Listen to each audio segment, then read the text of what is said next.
Libertad,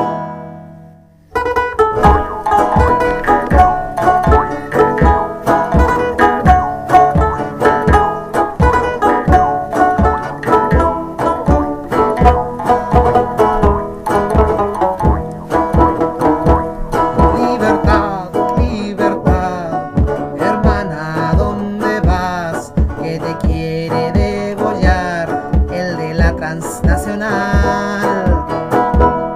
Todos hablan de ellos, hermanas, sin saber cómo son, tan lejanos, tan distantes y a la vez cerca de aquí.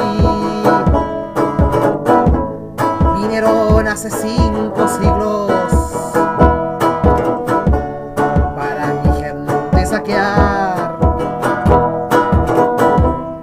5 siglos más tarde no terminan de robar.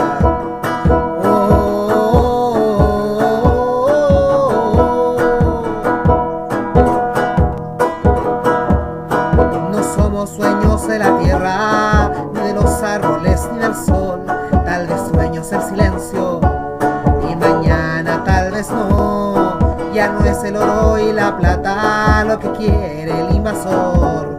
El dinero y nuestras vidas en los bancos él se guardó. Los que ayer prometieron el cielo y el gran Edén, cuidan bolsillos ajenos y nos miran con desdén.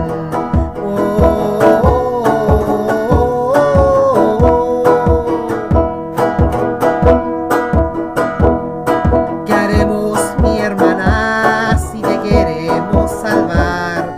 Que no nos vean los cómplices, los que se quejan después, a ellos les desagrada